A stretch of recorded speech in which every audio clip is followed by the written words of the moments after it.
오늘은 추수감사주일입니다.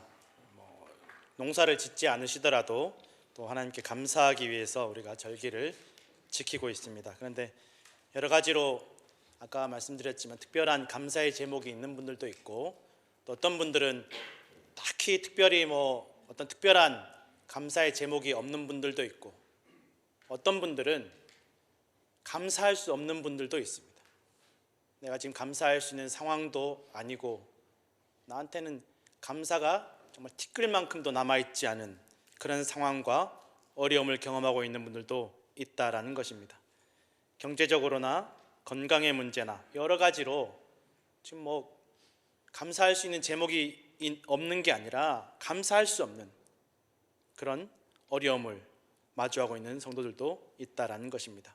그럼에도 불구하고 감사할 수 없는데, 감사할 제목이 없는데 오늘도 이 자리에 또 영상으로 함께 예배하며 감사하는 우리 모든 성도들에게 하나님의 은혜와 축복이 함께 하실 줄로 믿습니다.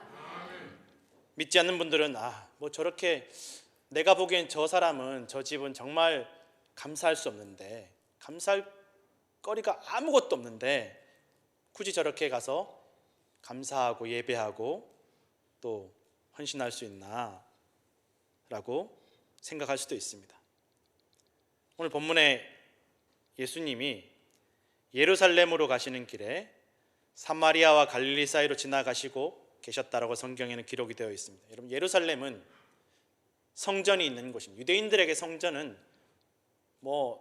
개인의 생명, 가족의 생명보다 더 중요한 존재가 성전이었습니다.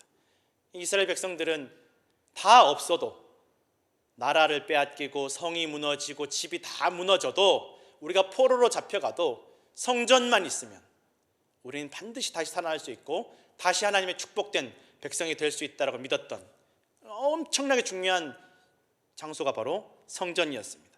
하나님께서 솔로몬 시대에 솔로몬이 성전을 지을 때, 내가 이 성전을 통해서 너희의 기도를 들어줄 것이고, 이 성전을 통해서 너희가 흩어졌을지라도 다시 불러 모을 것이고, 내가 이 성전을 통해서 너희에게 복을 주실 것이라고 약속해 주셨던 곳이 바로 성전이었다라는 것입니다. 그러니 믿음의 중심이었고 이스라엘 백성들에게는 자존심이었고 생명이었습니다. 그래서 이 이스라엘 백성들이 70년간 바벨론 포로 생활을 끝마치고 다시 이스라엘 땅으로 돌아왔을 때 성벽을 먼저 쌓은 것이 아니라 성전을 먼저 건축했습니다.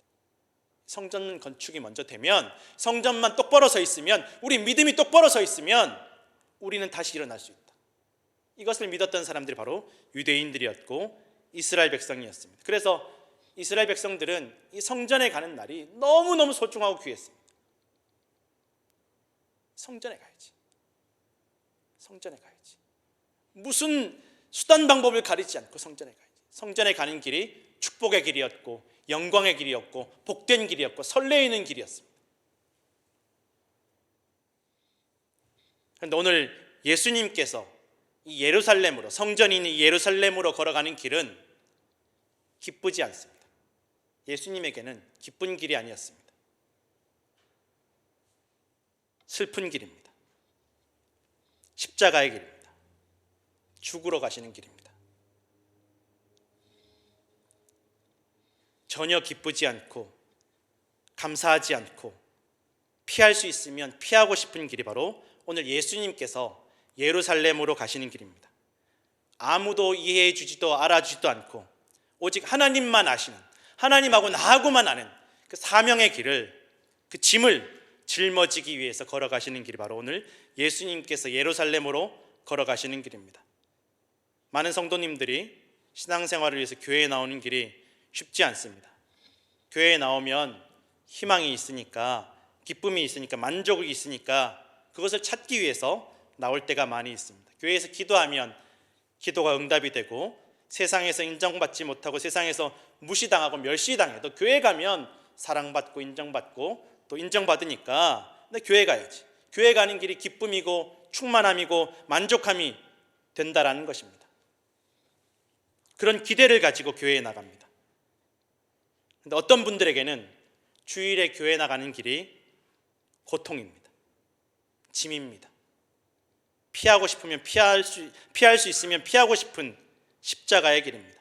아무도 알아주지도 않고 오직 하나님만 아시는, 아무도 인정해주지 않는 하나님만 아시는 사명의 길. 물론 하나님께서 내가 순종하고 사명 감당하고 이 짐을 짊어지는 것 아시고 나중에 복을 주실 것을 믿지만, 그럼에도 불구하고 지금 당장은 피하고 싶은, 가고 싶지 않은 그런 고통스러운 길이라는 것입니다. 오늘 예수님께서 가시는 길이 그런 길입니다. 어지간하면 피할 수 있으면 피하고 싶은 그 예루살렘을 향해서, 아무도 알아주지 않지만 오직 하나님 말씀에 순종하기 위해서, 그 사명 감당하기 위해서 예루살렘으로 가시는데, 사마리아와 갈릴리 사이로 지나가신다라고 기록되어 있습니다. 이 사마리아와 갈릴리라는 동네는 그때 당시에는 굉장히 이스라엘에서 한 많은 동네, 서러움이 많은 동네입니다. 갈릴리 지역은 이스라엘에서 가장 배우지 못한 사람들, 가진 것이 없는 사람들, 무시받는 사람들, 멸시받는 사람들, 저 갈릴리 사람들은 죽었다 깨어나도 선하지 못한, 선한 것이 아무것도 없는, 발전도 희망도 없는, 평생 대를 이어서 가난을 대물림하고 배우지 못한 것을 대물림해야 되는 그런 가난한 동네, 가난한 사람들, 그렇게 예루살렘 사람들에게 무시받고 멸시받고 천대받던 그런 지역이 바로 갈릴리 지역이었다라는 것입니다. 아무도 알아주지 않습니다. 같은 민족이지만, 같은 유대인들인데, 같은 다윗의 후손들인데 이렇게 무시하고 멸시하고 이 가난을 벗어날 길이 없더라는 것입니다. 그런데 사마리아 지역은 이 갈릴리 사람들보다 더하다는, 오히려 갈릴리 사람들에게도 무시받고 멸시받던 지역이 바로 사마리아였고, 사마리아 사람들이었어요. 저 사람들은 사람으로 보지도 않습니다. 사마리아 사람들은 돼지와도 같은, 아니 돼지만도 못한, 돼지는 잡아먹기라도 하지, 저 사마리아 사람들은 쓸모없는 사람들, 상종하지 못할 사람들, 비천한 사람들로 여겨졌다라는. 그러니 갈릴리와 사마리아는 그냥 한과 서러움으로 똘똘 뭉친, 미움과 증오로 똘똘 뭉친 지역이 바로 갈릴리와 사마리아 지역이었다라는 것입니다. 예수님께서 공생애를 시작하시고 예루살렘에 들어가시기 전 이 갈릴리와 사마리아 지역에서 많은 사역을 하셨습니다. 병자를 고쳐주시고 복음을 전하시고 위로해 주시고 고쳐주시고, 갈릴리 지역에서도 사마리아 지역에서도 그렇게 다가가셨지만 다 예수님을 거부합니다. 갈릴리 지역 같은 유대인들에게는 또 그 유대인들 중에서 또 예수님을 죽이려고 드는 사람들이 있었다는 것입니다. 예수님 미워하고 증오하고 죽이려고 드는 사람들이 있었고, 사마리아 지역도 예수님께서 다가가려고 하면 우리 동네 오지 마십시오. 당신 유대인이니까 우리 동네 오지 마십시오. 예수님이 무슨 말씀을 하시는지, 어떤 도움을 주셨는지는 중요하지 않습니다. 오지 말라는 거예요. 유대인이니까. 그렇게 갈릴리에서도 사마리아에서도 환영받지 못하던 예수님께서 그들을 위해서, 그 소외되고 버려진 그들을 위해서 십자가를 지시기 위해서 예루살렘으로 걸어가시는데, 이쪽도 저쪽으로도 가지 못하시고 그 사이길로 지나가신다라는 것입니다. 사람들이 어떻게 마음이 그럴 수 있을까? 이렇게 도와주면, 그래 복음을 전하고 이렇게 따뜻하게 대해주면, 다가와주면 잘 받아들이고 참 이렇게 좋은 마음으로 서로 함께 해주면 좋은데, 딱 한번 싫은 사람, 미운 사람, 함께 하지 못할 사람이라고 딱 머리에 박히고 나면 절대로 받아들이지 않습니다. 그렇게 예수님께서 걸어가시는 길에, 십자가를 향해서 걸어가시는 길에 한 마을에 들어가셨다라고 성경에 기록이 되어 있습니다. 많은 성도들이 교회에 나오는 길이 얼마나 힘이 드는지 모릅니다. 가족들이 완강하게 반대하기도 하고 막는 분들도 있고, 또 뭐 하러 교회 나가냐, 교회 나가면 뭐 밥이 나오냐 국이 나오냐. 저희 교회는 밥하고 국이 나오죠. 예. 내가 교회 다녀봤는데 뭐 별 볼 일 없던데 뭐 하러 나가냐, 그렇게 힘든데 손가락질 받기도 하고 무시당하기도 합니다. 심지어는 믿는 사람들에게도 손가락질 당하기도 합니다. 나도 교회 다니는데 뭘 그렇게 열심히 하려고 하냐. 호시탐탐 우리의 믿음을 환영하지 않고 밀어내려는 상황과 환경들이 너무나 많다라는 것입니다. 가족을 전도할 수도 없고 직장 동료를 전도할 수도 없고 오히려 나를 못 나가게 하려는 그러한 공격들이 너무나 많다라는 것입니다. 교회 다닐 이유보다 다니지 못할 이유가 수만 가지나 더 많다라는 것입니다. 교회 가면 봉사하고 일하는 것 때문에 교회를 떠나는 사람들이 많다라고 합니다. 얼마 전에 어떤 기독교 방송사에서 뉴욕과 LA의 수많은 교회들 또 젊은 사람들을 인터뷰를 했는데 많은 젊은이들 중에 교회를 떠나는 이유들 중에 하나가 나 교회 가면 일만 해야 되니까 맨날 일만 시킨다라는 거예요. 젊으니까 젊은 사람 너밖에 없으니까 일해야지. 교회 생각만 해도 치가 떨린다라는 거죠.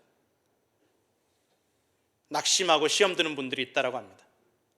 그러나 그 가운데서도 그럼에도 불구하고 오늘도 예배하기 위해서 사명을 감당하기 위해서 아무도 알아주지 않지만 다 밀어내고 일만 시키고 십자가만 짊어지게 하지만 그래도 오늘도 교회로 나아가고 십자가를 지기 위해서 나아가는 성도들이 오늘 이 자리에 함께하고 있습니다. 그리고 이미 여러분은 예수님과 함께 걷고 예수님의 길에 동참하고 계심을 믿으시기를 바랍니다.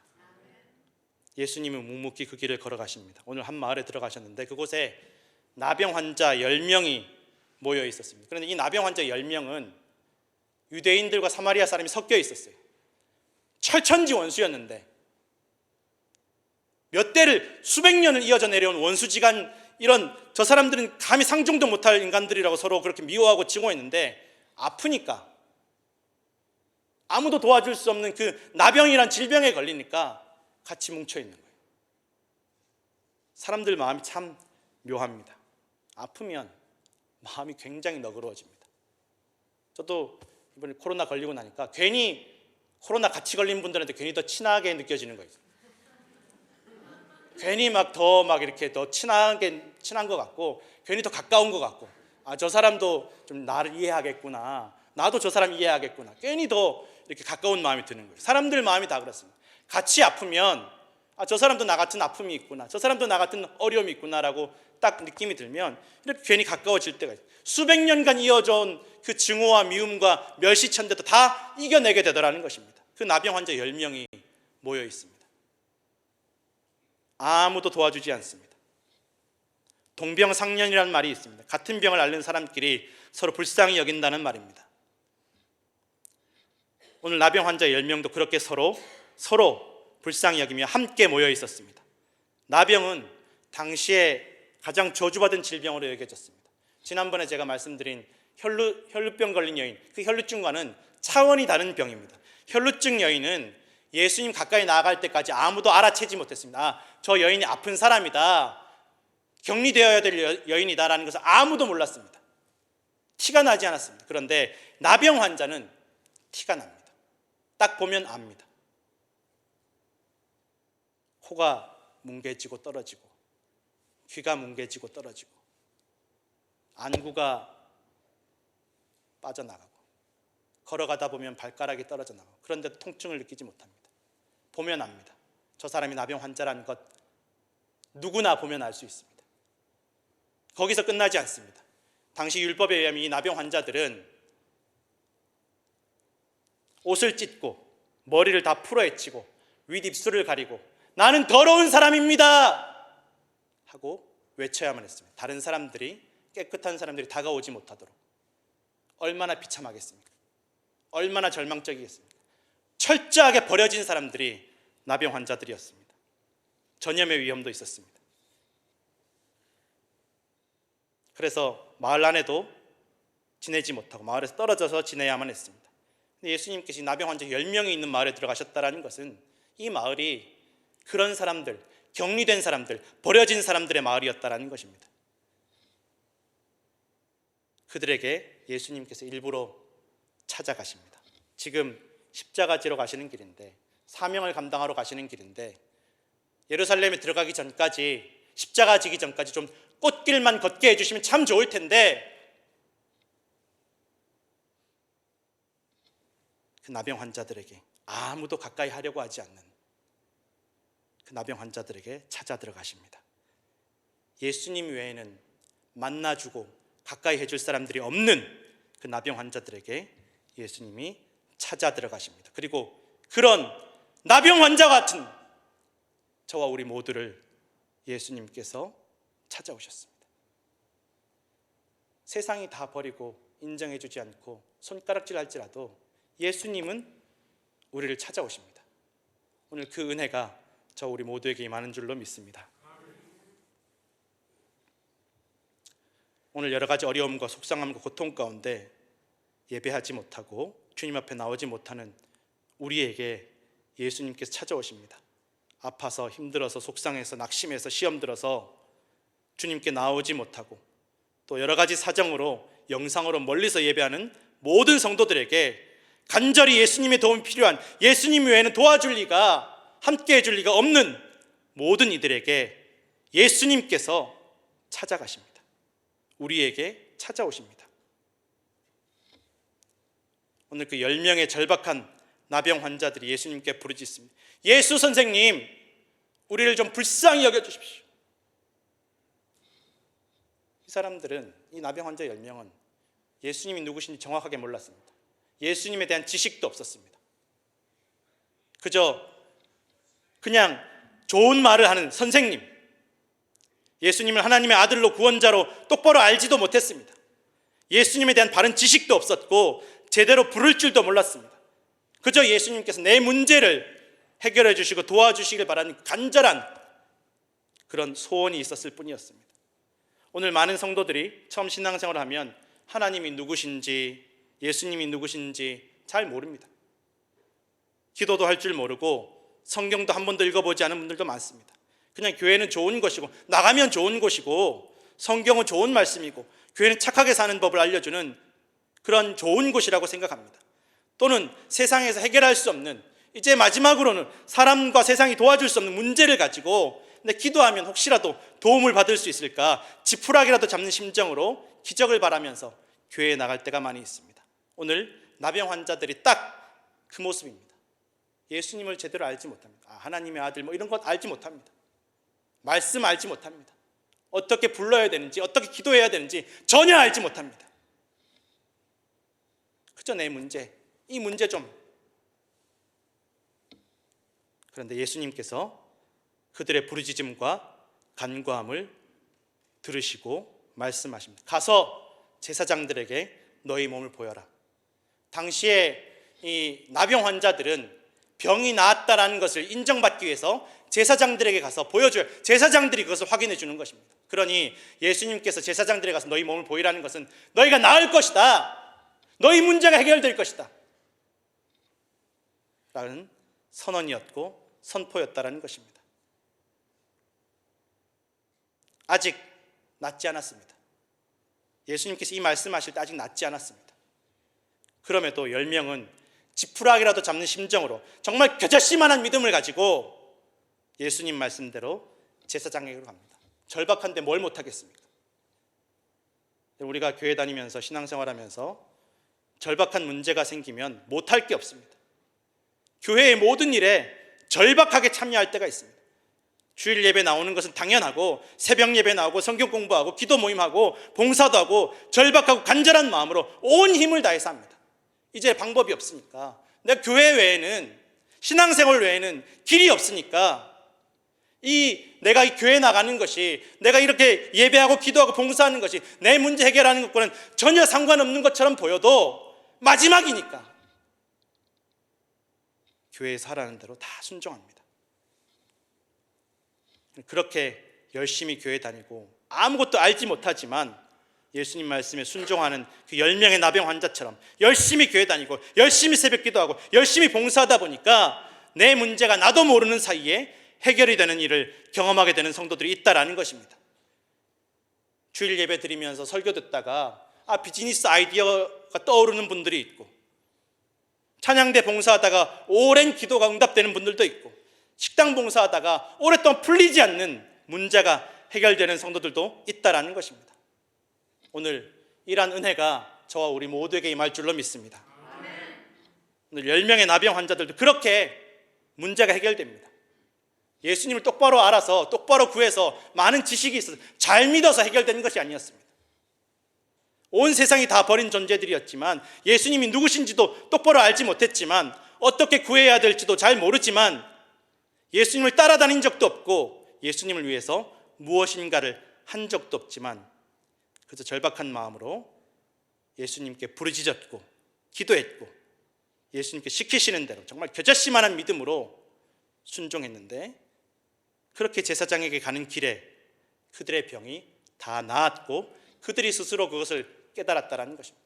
내가 나았다, 내 문제가 해결되었다는 것을 깨닫고 경험했다는 것입니다.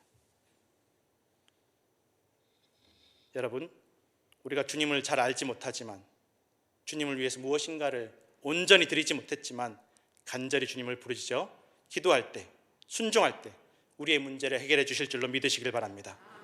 그렇게 10명이 다 나음을 입었습니다. 문제가 해결되었습니다.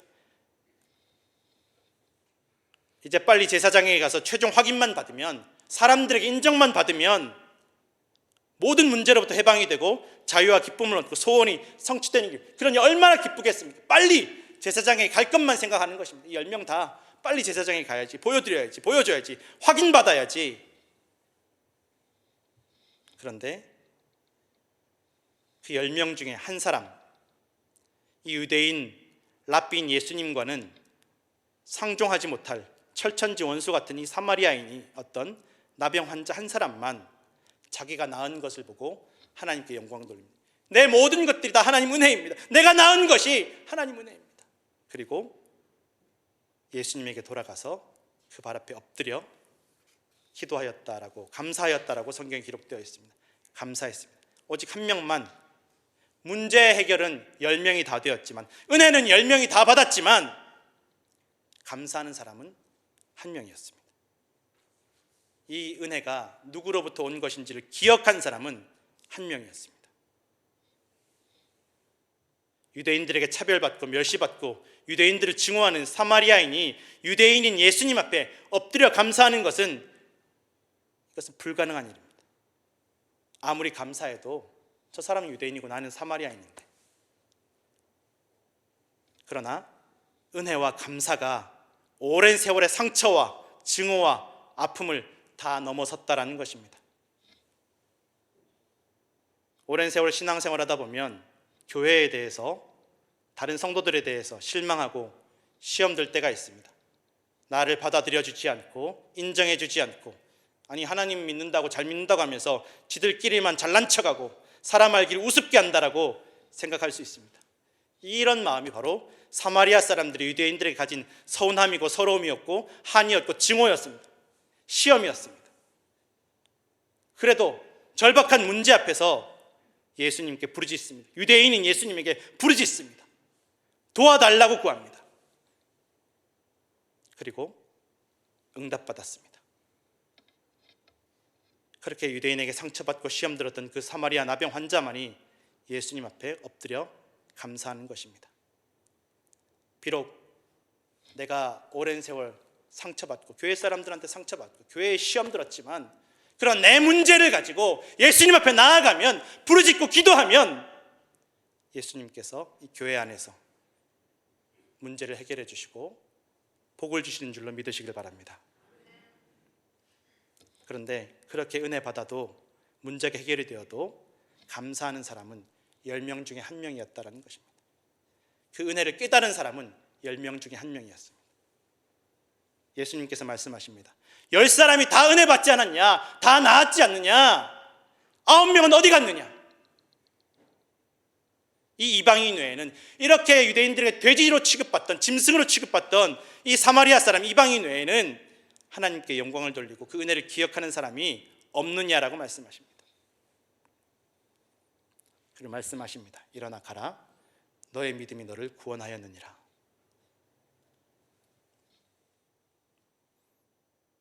예수님의 은혜를 깨닫고 즉시 감사한 사마리아인이 구원받은 자라고 확인해 주셨습니다. 오늘 어렵고 힘들고 속상하고 상처받고 시험 들고 낙심하고 교회에 나올 수 없는, 감사할 수 없는 수많은 상황과 환경 가운데 주님께 나와 예배하고 감사하고 감사의 예물을 드린 우리 모든 성도들이 바로 이렇게 주님께 감사하는 사마리아인 또한 구원받은 자임을 믿으시길 바랍니다.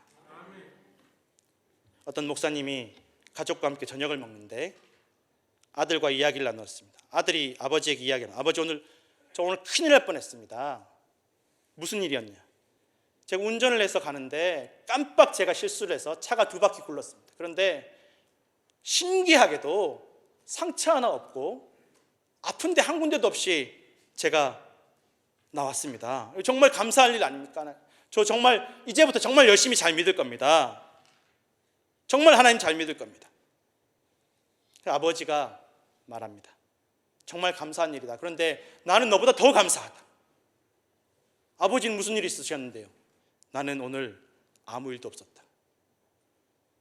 무사하게 운전해서 갔다 왔고 사고도 나지 않았고 아무 일도 없이 평안하게 무탈하게 집으로 돌아와서 나는 너보다 더 감사하다. 여러분, 어떤 사람은 병원에서 무사히 퇴원해서 감사하지만 병원에 가지 않은 사람은 더 감사할 일입니다.